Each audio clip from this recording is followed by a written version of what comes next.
there, this is Robyn for Pop Spectrum, here to review Star Trek Into Darkness, the oh-so-controversial movie with a great story, but a not-so-great ending?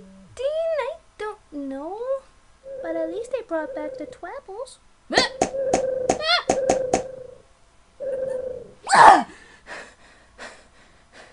Enough of that. So before I watched this movie, I heard about the oh-so-infamous ending. Robert Walker described the ending as a baseball game. You know, your favorite team is just doing so well in the first 8 innings. And then they just mess it up and lose the game in the 9th inning. So me and my Trekkie parents go to the theaters and watch the movie, waiting for the oh-so-terrible ending. Permission to spoil the movie, Captain. Permission granted. So there's this guy named John Harrison. He used the guy to blow up the archives, and that's not good. Kirk knows this is a suspicious thing since a massive attack on something so minor could only lead to a trap. And guess what? It's a trap! Many of the Starfleet captains, including Pike, are killed in the incident, so Kirk wants vengeance. The Admiral of the Starfleet sends Kirk and his crew to the planet Kronos to just blow up John Harrison with these new missiles? Spock and the crew find it suspicious and they don't want to use it, so they kind of convince Kirk to just hunt the guy down, not to use the missiles. So along their travels, they're in warp speed, and all of a sudden the warp speed kinda breaks. Their engines are shut down, but they're like a few feet away from Kronos, so pretty much Kirk, Uhura, and Spock fly over to Kronos just to hunt the bastard down. So when they get there, they're kind of ambushed by the Klingons, but then John Harrison comes up and just starts kicking Klingon ass, and then he's like, I surrender. So this guy blew up a whole bunch of stuff. He kicked Klingon ass by himself, and he surrenders.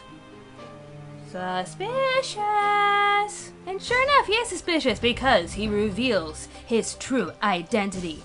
And the son of a bitch's name is... Khan! Khan!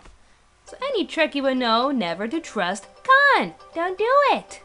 And yeah, I pretty much figured out through the trailer that this guy would eventually be Khan, because like they're describing this guy as like an epic guy who's like really smart and can't be taken down. He's just like one guy and he's just so badass. So I'm just like, yeah, that's Khan. They're doing a Khan movie. And sure enough, Khan appeared in the second Star Trek movie, and this is the second new Star Trek movie. Yeah, so it's kind of fitting. Anyway, some of my friends kind of fell for the whole sappy story of his people and how they're trapped in the missiles and they were going to be killed. But us Trekkies are just like, no, don't fall for that son of a bitch! But still, this is a new Kirk and he has no idea what the hell we're talking about here, and he can't hear us in the audience. So yeah, like I said, the missiles are apparently Khan's people, like frozen, and the Admiral was just trying to find a way to get rid of them by setting up Kirk. So that the Admiral is pretty much an asshole. Well, you failed your mission, so I'm just gonna kill you guys. So it's up to Kirk and Scotty and Khan to take down the Admiral and save Khan's people. We're not buying it, Khan! Even while he, Scotty, and Kirk were running around the ship trying to take the Admiral down, I knew deep down, don't trust this guy, don't trust this son of a bitch! This guy was so badass, old Spock pretty much had to break his vow to not tell young Spock anything of the future, just so he can let them know just how seriously bad Khan really is.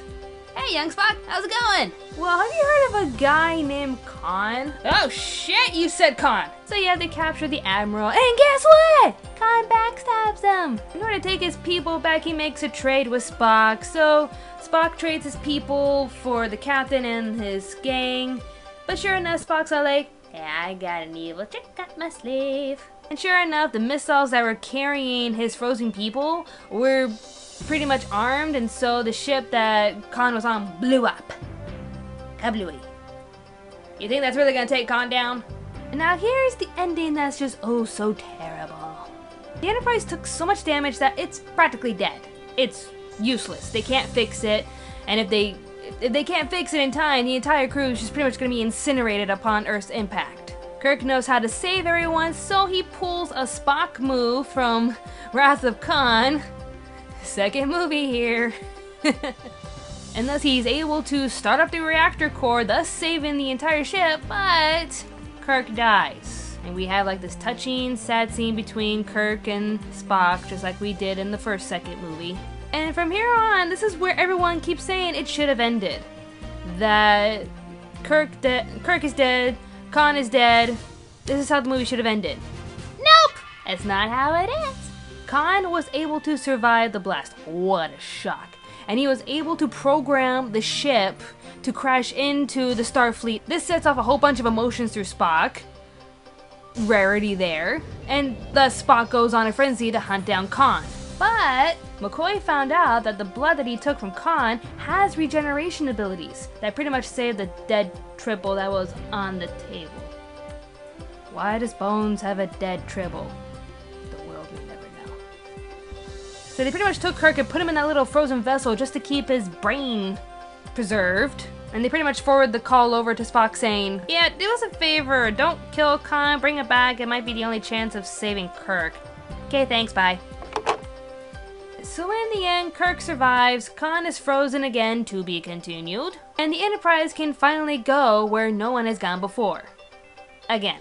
And now for most of you out there, you really thought that the ending just caved in. That it was a pathetic way to end the movie on such a sappy finish. That it was pretty much pointless to have a sad death for Kirk when 5 minutes later he's brought back to life. That's fair and all, but you guys are missing one main point. It's Star Trek! This is Captain Kirk's oh-so-cheesiness, gloriness Star Trek. The kind of Star Trek that made shit up with cheese way before Captain Picard came in with his Captain Swagger. And if anything, this ending was a salute to the old series. Think about it! In Season 1, Episode 15 of Star Trek, Shore Leave, McCoy gets killed. And what happens? He's brought back to life! And let's not forget Wrath of Khan, people. Who dies? Come on, who dies? Tell me, who dies? Spock dies, okay? Spock dies in Wrath of Khan. So what happens? In Star Trek's Search for Spock, he's brought back to life. Huzzah! So yeah, any old Trekkie would love this ending because it is a perfect reflection of the Star Trek they all grew up with. Main character dies? No problem! We'll bring him back to life somehow! You don't believe me?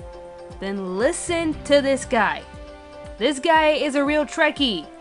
He dresses up, he collects the merchandise, he grew up with Star Trek. Ladies and gentlemen, my dad.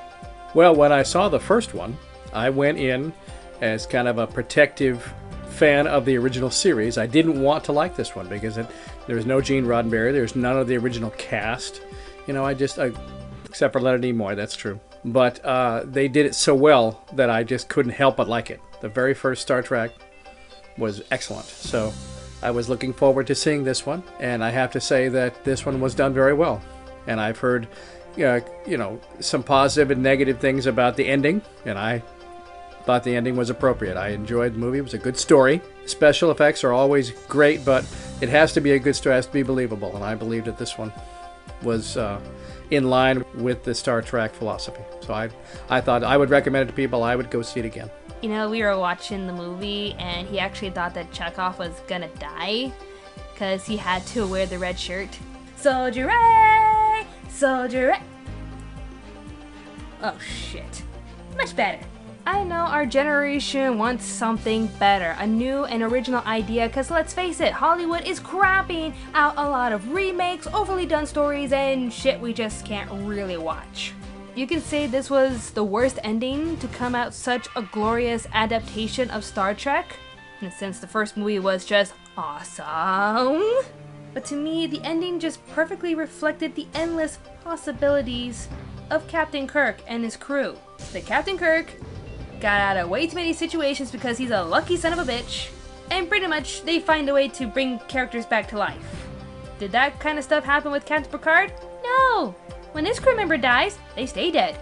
Don't give me that crap about Star Trek Nemesis, because when Data died, they replaced him. Think about it. This is Robyn from Pop Spectrum saying Star Trek Into Darkness was a great movie with a great ending. So, live long and prosper, bitches.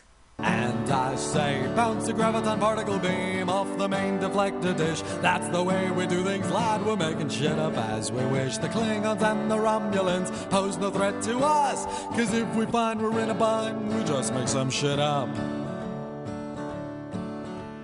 La da da da da da da da da da da.